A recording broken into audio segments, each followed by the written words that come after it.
I chose to keep evolving as a human, not a Saiyan.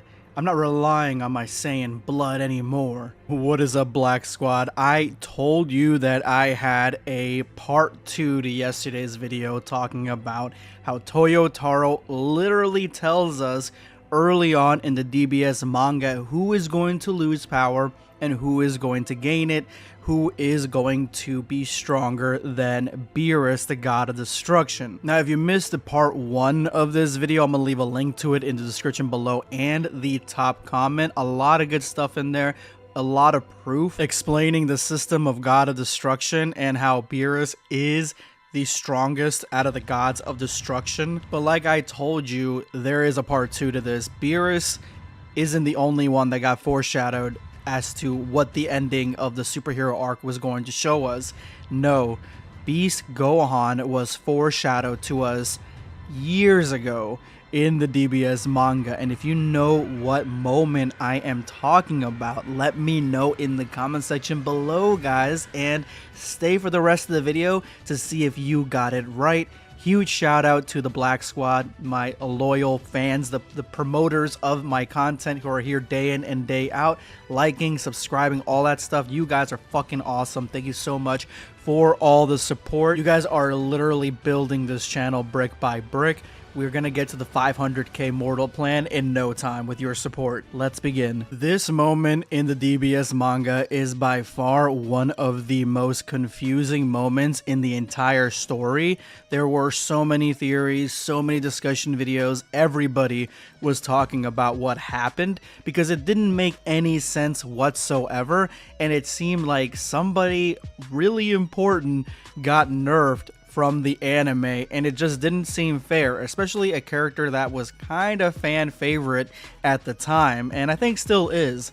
Now, I don't think it's crazy to say that Goku versus Kefla was the hypest moment next to Jiren versus Goku in the DBS anime, in the Tournament of Power.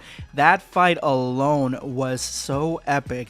We haven't seen a female Saiyan ever in Dragon Ball, and not only in DBS we get 2, but now they're fusing together. It just lent itself to such good storytelling. 2 Saiyans from Universe 6 versus the strongest Saiyan in Universe 7. So it was just such an epic fight, and the power scaling that even Vados in these episodes was explaining, that the Potara earrings power scaling is like double times 10, basically double the power of whatever the 2 combatants were times 10. It just becomes so outrageously strong. So that's how powerful Kefla was, and it was crazy because Goku really was struggling until he goes into Ultra Instinct Omen and gets that power jump and all those abilities. So this was a great moment. This, in my opinion, was a great character. Despite what you guys may think of Kale and Caulifla separated, I think we can all agree that Kefla herself was awesome, and honestly, I think that this design, the base form of Kefla, is my favorite version of her.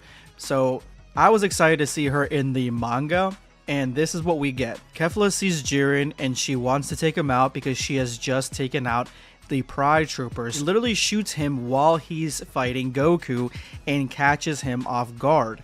Now, at the time they're not moving, we're led to believe this blast is coming in fast. I think that it is it's also part that Jiren isn't really too afraid of her, but Goku, you can see that he's a little bit more wary about this blast. So this just scene right here shows a little bit of how strong Kefla actually is in the manga. But before the blast reaches them, it gets swatted away by base form Gohan. This is really the first major fight that we see Gohan in the Tournament of Power, let alone the DBS manga, after his training and after the disrespectful manner that he showed himself in Dragon Ball Super's Resurrection arc. So Gohan has a lot to prove here, and I think he did pretty well by swatting away that level of attack that even had Goku kind of flustered. And so he says, "Father, you settle your beef with Jiren. I got Kefla." And Kefla's like, "Who are you?" And then Gohan says something here that I want to address because I keep seeing this in the comment section. He says, a Saiyan just like you, but born on Earth. Now, it is no secret on this channel that I've been saying that Beast Gohan is literally a Saiyan with his entire potential unleashed. That's what Mystic Gohan or Ultimate Gohan was, and then forced into a transformation, that's what Beast is. But I think that what people are saying has some truth to it, and that is the hybrid nature of Gohan makes him a little bit different than just the average Saiyan. And I think this is the main difference between Gohan and Broly, and I'll get to this more deeply in another video, but Gohan has such mastery and control over his rage and how he controls a vast amount of ki, partly because he's half human, he isn't full Saiyan, while Broly has a hard time because he is full Saiyan, and that's something that is biologically harder to overcome, and that is why Gohan is a little bit better at controlling it. But what Gohan says here is that he is a Saiyan just like Kefla, but born of Earth. I think there is something here when it comes to why Gohan has all this unlimited potential. I mean, like, anybody can have unlimited potential, but unlocking, say, Krillin's unlimited potential and Gohan's unlimited potential, which is something that actually happened by Guru, and say like they both also were unlocked by the Elder Kai, Gohan goes off to be Beast Gohan while Krillin goes off to be the strongest human. They both have their potentials unleashed, but it's coming from two different sources. So I do think that the hybrid nature of Gohan's birth, I think that is why he is so strong, and that is why he controls that power so well. Back to the fight, Gohan is on the receiving end of Kefla's punches, and he's dodging every single one of them. He punches her, and then he gets himself into this situation, which, I mean, like, come on, Gohan. He can't keep getting away with this. Like, what is going on? Just the fact that he's able to dodge those punches at the level that Kefla is at the time, we were all thinking, and I know you were thinking this too, don't even start changing up your answer now, because I know you were thinking this, they nerfed Kefla. Because Gohan seems to be just in base form. He doesn't have the bang, so the bang is the marker that we've all been thinking that that's what Ultimate Gohan actually is. Which, in a sense, it is true.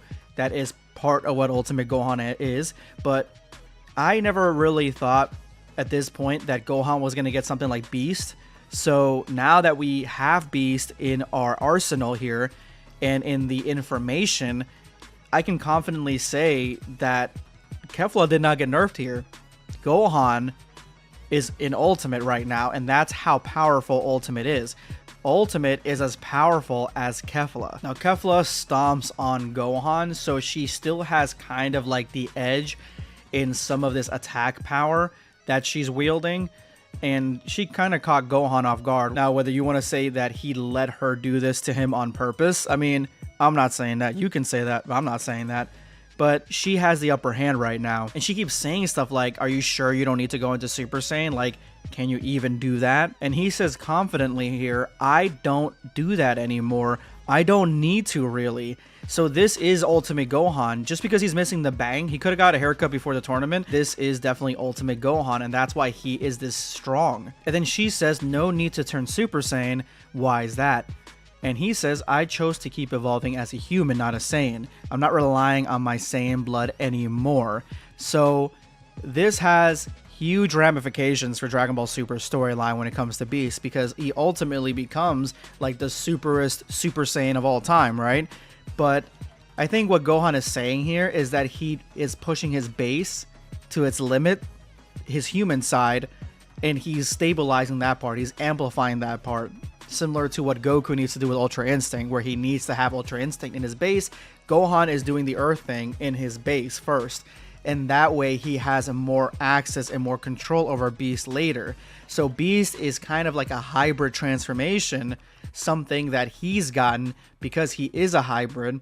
And what Gohan says here is that he's not going down the progression of Super Saiyan, of normal Super Saiyan anymore. He's doing his own thing, which is Ultimate, ultimately leading to Beast Gohan and his mastery and easy control over that transformation, because he decided to go the path of the Earthling, the hybrid side, half his side. half of him. So we don't really get to see the fight, which is a shame because this was totally blue balls here. Like, I would have loved to see the rest of this fight. I like this version of Kefla, and she isn't as cocky as normal. Even here she says, "We've lost, huh? Even Fuse, we couldn't beat a single Saiyan. There's just no measuring up to your almighty universe. Well, it's our fate to get obliterated. That's just how it is." But Gohan says he's at his limit too, so he's reached the limit of Ultimate Gohan compared to a fusion character. Gohan in his base compared to a fusion character, that's insane. That's an insane amount of power. And when they both attack each other, it is cemented by Toyotaro here. They are the same level when they knock each other out and go back to the stands. Toyotaro has been telling this stuff to us all along.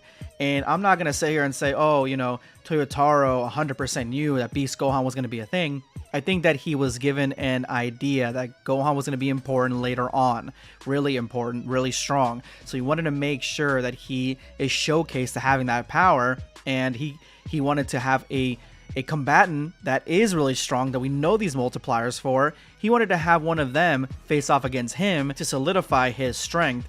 And that was Kefla. Kefla was basically the sacrifice here. But ultimately, now knowing that Beast Gohan exists, this is a great fight.